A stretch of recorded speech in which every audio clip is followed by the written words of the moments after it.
So what are the key numbers, the key variables, things to focus on in order to position yourself to become a millionaire? In order to become a millionaire, what do you need to be focused on? That's what I wanted to talk about today. The reality is that if you intend to have the financial ability, have the ability to walk away from full-time employment at some point down the road in the future, you will need to have accumulated at least $1 million.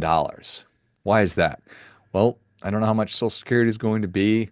I certainly know what your current lifestyle is. Well, I don't, but I could certainly assume that your current lifestyle is going to demand income greater than what your Social Security benefit is going to be. Therefore, amassing $1 million plus is going to be essential, regardless of how you intend to utilize that $1 million to create income. You can take it, buy an annuity that'll spit off income forever. You can just draw down the balance and take out 4% or 3% every year. However you do it, it doesn't matter to me. I'm agnostic. What's important, what's essential is that you get to the point where you actually have that amount of money saved. And that's a lot. It's a lot of money. And if you're looking at that or thinking about that, and you don't have any money saved at all, I think that that can actually be demotivating. You can just get to the point where you say, oh my gosh, forget it. You throw your hands up like there's no way I'm ever going to get there. I'm 35 years old. I'm 40 years old. How am I going to save $1 million? How am I going to invest and accumulate $1 million? And I think that if you start focusing on what I am going to talk about today, it will get you on the right path. That's what this is all about. I mean, the thing about money is that it has time value, and that's important for a variety of reasons. But one of the most is just simply that the longer it takes you to start pursuing your most important financial goals, the harder it becomes to get there. Obviously, if you started saving when you were 5, you'd have to save a lot less to get to $1 million at the age of 65. If you started at 45, you're going to have to save a lot more on a monthly basis to get to that $1 million at 65. So just get started. Need to start moving in that direction. So those are the things that I want to talk about today are what you can do, what you can start doing right now, in order to get on that path to becoming a millionaire. So number one, we have an overemphasis on rate of return versus your savings rate. So your ROR, your rate of return, is the amount of money that you're earning, the interest that you're earning on whatever your money is. So if you go to the bank, you buy a CD, and that CD is going to pay you 5% over the course of a year.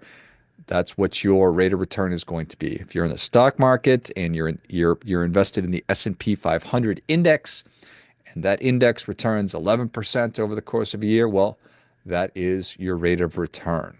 Savings rate is simply how much of your income are you actually saving? How much are you able to take and put aside? And unfortunately, this was true for me for the majority of my 20s. I was in and out of debt, in and out of credit card debt, living paycheck to paycheck at times and making lots of money at other times, but it just wasn't consistent. It wasn't sustainable. And so, foundationally, fundamentally, importantly, I didn't have a very high savings rate because I wasn't able to consistently save money.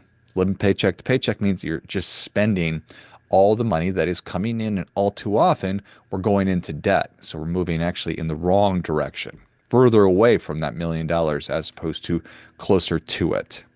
So if you're not in a position where you're able to save money at all, well, some things need to change there. If you're in a position where you could be, but you're just making decisions to allocate your money in other places, well, that's fine. But I advocate that you reassess that. You figured, okay, how much do I need to be actually saving?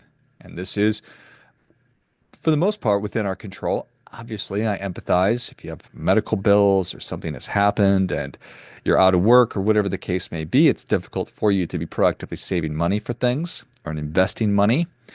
But you need to get to the point, obviously, in order to save and invest your way to $1 million in some kind of an account, we have to be putting money into it. My grandpa used to say, tell you if you're going to be financially successful or not, can you save money? It's way more fun for most people to spend money than it is to save money. That being said, I think that once you're in the habit of saving money, you actually grow to really enjoy it. You grow to really like it. And you may even find that you enjoy investing. It's like anything else. It's like our work. Say, well, I'm just not really very passionate about what I do. Well, how are you thinking about your work? How focused are you at really getting better at it, at mastering whatever it is that you're doing? Because there's a lot of good thinkers out there that say the first step to finding passion in what you do or finding passion at work is just to get really, really, really good at it. Because what happens is when we get really good at things, then we become more passionate about it. So, if you're not into saving money, you're not into investing, that could simply be because you're not doing it you're just not doing a lot of it. You're not good at it yet. So focus on getting good at it. Focus on improving the skills that it takes to be able to save money every month.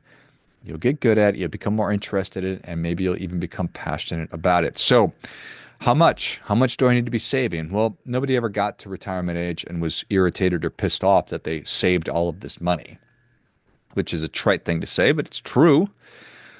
There's a great book called The Millionaire Next Door that tracked or studied who are the people that can become first generation millionaires, meaning they didn't inherit wealth. They didn't have a big inheritance and that helped them to, become millionaires. These are people that through their own work, through their own savings and investing and commitment, were able to amass over $1 million.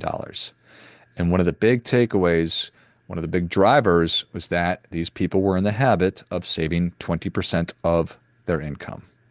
So there you go. So what do you think when you hear that? Do you think, no way, it's good for them? 0% chance I could save 20% of my income? That may be true, but I am guessing that it's not true. It's just something that we are in the habit of doing, spending the majority or more than 80% of our income. Because if you're spending 100% of it, obviously there's no money left over for you. If you're spending 90% of the money that you earn, there's very little that's left over. So how do you get to the point where you're saving 20% and living on spending 80%? And that's the game here. If you can get to that point, if you can get to the point where you're saving 20%, saving and investing 20% of your income, I don't know if you can help but become financially successful. I don't know if you can help but to become a millionaire. So is it really that simple? Well, that sounds really easy and it does really hard. I absolutely get it. So I may seem like a dummy, but I'm not actually one.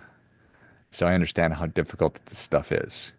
But like anything else, you are perfectly capable of doing difficult and doing hard things. So there you go. Number one is focus on savings rate.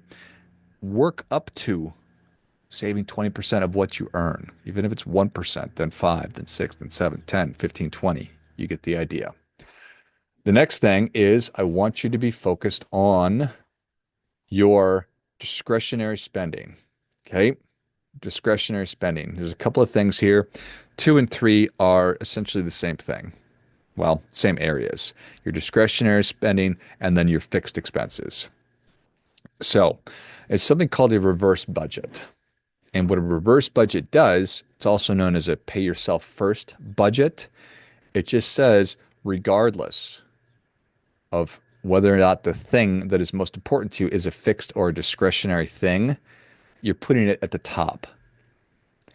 We must be able to prioritize and to recognize and to identify this is the most important thing in the different areas or arenas of our lives. So, what's the most important thing for your family? You need to figure out what that is and then to treat it as though it's the most important thing. What's the most important thing for your health? Well, we need to know what that is and then we need to do that. What's the most important thing for your money? What's the most important thing for your financial situation? We have to identify what that is. So that could be getting out of credit card debt. It could be contributing, saving money for my retirement, making contributions to my 401k. It could be buying a home. It could be my child's education. Whatever those top priorities are, whatever the most important thing, This is at the top of your reverse budget. So your savings goals, your financial goals, and your priorities go to the top, and you allocate money to realize those objectives. So you figure out, well, my retirement is my biggest priority. I'm now 40 years old, and holy cow, I haven't saved any money at all. Saving for a retirement is number one for me. Okay, great. So let's assume you've got 25 years to be saving money for your retirement, saving and investing for your retirement. You're 40, you intend to retire at 65. Whether you actually do that or not, you want to be in a position to be able to step away from full-time employment, full-time work at age 65. So you say, okay, if I'm starting at zero, fine. To get to $1 million, I need to save $1,000 a month. And I don't know if that number is correct or not. I'm just pulling it out of thin air. I need to save $1,500 a month. It's a lot of money, but that is what it's going to take for me to accumulate over the next 25 years at an 8% rate of return, $1 million. Okay. Now, how do you do that math? Well, there's amazing free calculators all over the place on the internet. So you can just throw into your favorite Google machine financial calculator free, and it'll show you. Or if you are working at a company that offers you a 401k, you could simply go to the company's website. Let's say it's Fidelity. You go to your portal or go to your account on Fidelity. It'll tell you, based on your age, how much you need to be saving right now in order to accumulate the amount that you want in the future. So that number right there, $1,000 a month, I need to be putting in my 401k. That's the number one priority that you have, number one on your reverse budget. And then what's left over is fair game. Okay. Then you can fill in your fixed expenses. You can fill in your discretionary spending. A couple of words on fixed expenses, what I wanted to talk about, because there are a couple of different ways that we blow up our budgets most commonly. So when I say blow up, I just mean that these items are going to take away from your most important objectives, for your biggest priorities. The first is food away from home. And I'm not a monk. I'm not taking a vow of poverty. I like going out to eat. But we Americans spend way too much money eating out, happy hour, whatever it might be. And if that's your thing, that's fine. But we need to make sure that we're not getting the plot twisted. We're not screwing up the order. We need to keep the main thing. The main thing, that's the main thing. And we just talked about how it's funding your retirement and saving for your retirement. So if you going out to eat or whatever, eating food, consuming food products outside of your house, if that's preventing you and keeping you from your number one priority, your biggest objective, well, then that's a problem. That's a problem. The next way is spending too much money on your vehicle. So many great cars out there. And geez, it seems like cars are way more expensive than they used to be. Maybe that's a dumb thing to say, but I feel like they've exponentially gone up in cost. And part of the world that I live in, I see a lot of great, nice cars out there, and it just always makes me wonder, it's like, at what cost? At what cost am I driving this fancy car around? And oftentimes it is at the cost of not being able to fund your most important objectives and priorities. But only you're the person. You're the only one that can do that. You need to balance out. Is this car worth the is it worth the trade-off of not being able to put resources towards my other priorities? And it might be. If you say, yeah, my car is my favorite thing in the whole world. Nothing makes me happier. I think about it all day long. Great. Okay. Fair enough. Then the third area is your house, your apartment, wherever you live in, your condo. We overspend on this like crazy. And this one for sure, is way more expensive than it was. So I get it. I get it. And is it fair? No. Is it unfair? I don't know. It just is. And we need to play the hands that we're dealt. We need to play the game as it lies. I think you understand what I'm trying to say. I can't necessarily bring down the cost of housing. I can't change the price of education today. I can just operate within the confines of the system and try to make good decisions based on my family's priorities and needs and all that good stuff. So, I mean, that's kind of the bottom line there. So food away from home, our cars, our houses, those are the biggest fixed expenses that if we're making bad decisions there, it just really handcuffs us to be able to make good decisions elsewhere. Because those three areas, food, car, house, for people, for a lot of people, it's gobbling up a huge part of their budget. And so there's just not enough money left over for our other priorities. And then it's the discretionary spending beyond what I've just talked about. That's what's left over. These are our wants a lot of the time. And now there's a lot of things that I want. Got hobbies. I like going to concerts. I like all these things also. So it's why it's so important to be figuring out, taking that big step back and saying, these are my top priorities. Think about why you put yourself in in the position of how it's going to feel when you're actually there. I think that'll help. I like to talk a lot about just right. So too hot, too cold, just right. And then the next step in that is what's the best case scenario of what I'm doing right now? So for you, if you were to take your life out to its logical conclusion 30 years from now, what's your life going to look like? If everything goes great based on what you're doing now, how will your finances look in 30 years? What's the worst case? Things don't go as planned. In fact, they go as wrong as possible. What's your financial situation and your life going to look like in 30 years?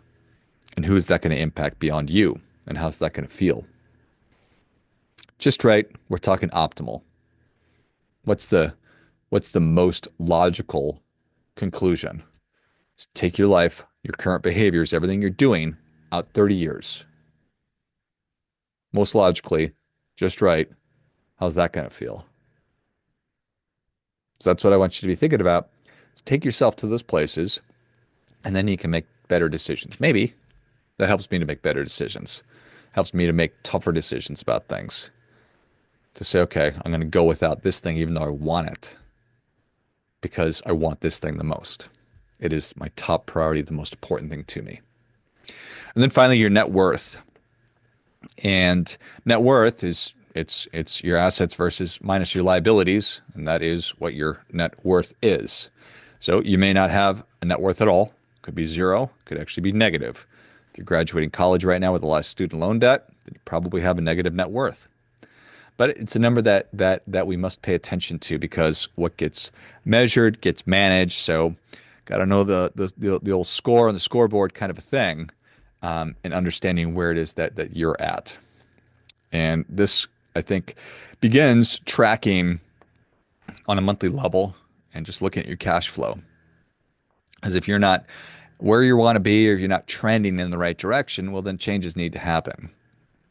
And cash flow is simply knowing exactly how much money you have coming in and then knowing exactly how much money you have coming out. And then your net worth is you have to know the amount of debt that you have and then the value of your assets. So that's where the budget comes in. It's tracking money in, money out. We create a budget, which is making a plan for our money. And then we're monitoring our net worth, and we're doing that by looking at our monthly transactions and then making sure that we're staying on top of the value of all of our accounts and the amount of debt that we're having and managing it and servicing it and all that great stuff. Okay. So wherever you are at right now, I think that financial success is certainly available to you. I even think that you're worthy of it. I think that you're even deserving of financial success, but none of us are entitled to it. So we have to get out, set the intention, and do the work and make it happen. Fundamentally, never going to be anybody more interested in your financial success than you are, brothers and sisters. So we have to act accordingly.